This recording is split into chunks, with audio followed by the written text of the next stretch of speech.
আসসালামু আলাইকুম এভরিওয়ান, কেমন আছেন? আজকাল আবহাওয়ার যে অবস্থা, একদিকে রোদ আর একদিকে হঠাৎ বৃষ্টি। সব বয়সী মানুষই কম বেশি ভুগছে ঠান্ডা, জ্বর এবং শরীর ব্যথায়। আপনাদের কি অবস্থা? সবাই কেমন আছেন? আর এই পরিস্থিতিতে শিশুদের অবস্থা কিন্তু আরও নাস্তানাবুদ।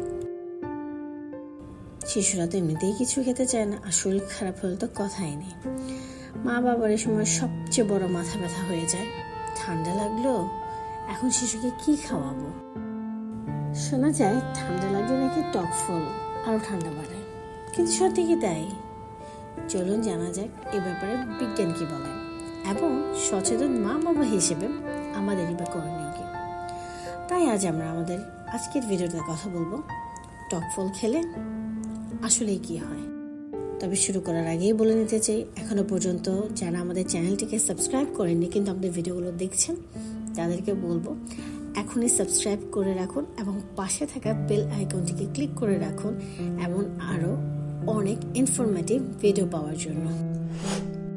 অনেকেই বলেন ঠান্ডা জ্বর এ সময় যদি টক জাতীয় ফল খাওয়া হয় তাহলে তা ঠান্ডা আরো বাড়িয়ে দেয়। কমলা, মালটা, লেবু এই ফলগুলোতে থাকে প্রচুর পরিমাণে ভিটামিন সি, যা শরীরকে শক্তিশালী করে, ভাইরাসের বিরুদ্ধে লড়াই করতে সাহায্য করে, মানে রোগ প্রতিরোধ ক্ষমতা বাড়িয়ে দেয়, শরীরে ঠান্ডা সারাতে সাহায্য করে এবং খাবারের রুচিও বাড়ায়। তাহলে কি টক জাতীয় ফল আসলেই ক্ষতিকর? তবে সব শিশু তো আর একরকম হয় না, বা সব মানুষের শরীরও একরকম হয় না, তাই না? কাউকে টক ফল খাওয়ানোতে যেমন আরাম পায়, আবার কেউ কেউ টক ফল নিতে পারে না, অসুস্থ হলে তো আরও নিতেই পারে না। বিশেষ করে যদি গলা ব্যথা হয়, তখন হয়তো গেলার সময় গলায় ব্যথা করে বা জ্বলাপোড়া করে। তাই একজন সচেতন মা বাবা হিসেবে যদি শিশুর ঠান্ডা লাগে, আমাদের কি করা উচিত? জুস নয়, অবশ্যই ফল ভালো, লেবু দেন, কমলা দেন অথবা মালটা দেন, যেটাই দেন না কেন, ফলটাকে হয়তো রস করে খাওয়াতে পারেন। মুখে স্বাদ নেই, তাই টেস্ট বাড়ানোর জন্য লবণ বা চিনি আমরা অ্যাড করে থাকি। ফলের রসে কখনো লবণ বা চিনি অ্যাড করা যাবে না, প্রাকৃতিকভাবে খাওয়াতে হবে, না হলে গুণাগুণ একেবারে নষ্ট হয়ে যায়। তার চেয়ে না খাওয়া ভালো। ঠান্ডা থাকলেও একবারে ফল বন্ধ করবেন না, মানে যদি শিশু খেতে না চায়, জোরাজুরি করা যাবে না অবশ্যই, কিন্তু তাই বলে অল্টারনেট ওয়েতে খাওয়ানোর চেষ্টা করবেন। ফল খাওয়ানোর আগে অবশ্যই পানিতে ভিজিয়ে রাখবেন। আমাদের দেশে যে কোনো ফলে এত বেশি ফরমালিন বা বাইরের জিনিস ব্যবহার করা হয়, তাই অবশ্যই খাওয়ার আগে 1 থেকে 2 ঘন্টা ফলটা পানিতে ভিজিয়ে রাখবেন।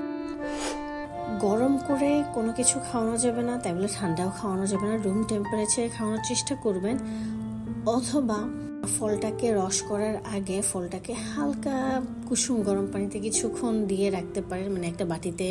কিন্তু মনে রাখতে হবে, চুলায় বা মাইক্রোওভেনে দিয়ে কিন্তু কখনো ফলের রস গরম করতে যাবেন না। এর ফলে যেটা হয়, ফল আরও বিষাক্ত হয়ে যেতে পারে। ফল খাওয়ানোর ব্যাপারে জোরাজুরি করা যাবে না, কিন্তু বিভিন্ন গেমসের মাধ্যমে বা বিভিন্ন কার্টুন দেখিয়ে, সেখানে বিভিন্ন ফ্রুটস দেখিয়ে বা ফল দেখিয়ে, তাদের কালার দেখে বাচ্চাকে ইন্সপায়ার করতে পারেন ফল খাওয়ানোর ব্যাপারে। গলা খুব খারাপ থাকলে বা গলার অবস্থা যদি খুব খারাপ থাকে বা ইনফেকশনের মতো হয়ে যায়, যেটা জ্বালাপোড়া করছে, টক খেলে এটা আরও বাড়তে পারে, সেক্ষেত্রে কিন্তু শিশুরোগ বিশেষজ্ঞ বা ডাক্তারের কাছে ইনস্ট্যান্ট নিয়ে যাওয়াটাই হচ্ছে বুদ্ধিমানের কাজ। মা হওয়া মানে কিন্তু প্রতিদিন এক নতুন অধ্যায়ের শুরু। মারা প্রতিদিন অনেক কিছু শেখে, আর বাচ্চার যদি কোনো ছোট ছোট অসুখও হয়, একজন মা কিন্তু অনেক বড় ডাক্তার হয়ে ওঠেন, আপনি যে হন, যেখানেই থাকুন না কেন। তাই ভালোবাসার সাথে এবং সামান্য সচেতনতা রাখলেই কিন্তু আপনি পারবেন আপনার ছোট্ট সোনামণিকে একদম ঝরঝরে রাখতে। আমাদের ভিডিওটি যদি ভালো লেগে থাকে তাহলে অবশ্যই কমেন্ট করে জানাবেন, অথবা আপনার যদি এমন কোনো অভিজ্ঞতা থেকে থাকে অবশ্যই আমাদের ভিডিওর কমেন্টে তা জানাবেন।